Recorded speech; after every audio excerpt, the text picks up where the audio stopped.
Ali o Fábio Tata Ribeiro ficou um pouco na duríssima subida. É um trecho de pedra. Ele vem logo ali atrás. Deu uma cortada. Ele vai tentar tirar a diferença nesse plano.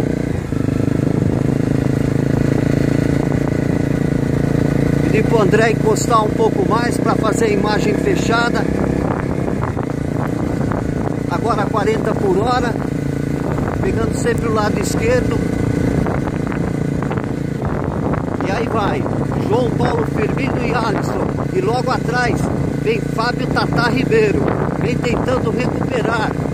João Paulo olha para baixo para ver o posicionamento do Fábio, do Tata. É o poeirão. É o verdadeiro talco. É o pó. Agora cerca de 40 por hora, 42 km por hora. Muita areia.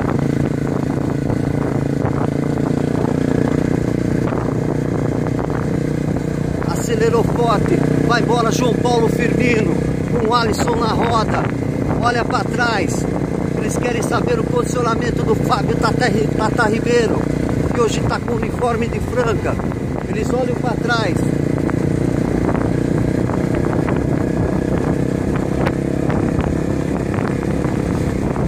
Agora 50 km por hora, Tata ficou um pouco.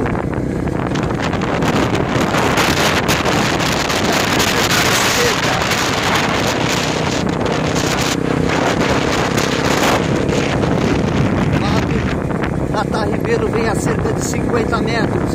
Na ponta João Paulo Firmino, acompanhado de Alisson. Apoio de Cão Bike Shop Araraquara.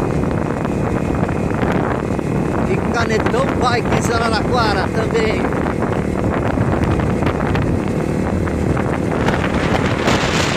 Agora 60 por hora, 65. No batidão do campeonato.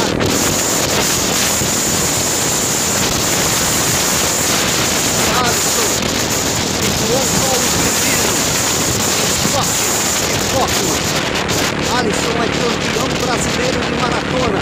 João Paulo Firmino, na plenitude da sua capacidade física, e acelera forte.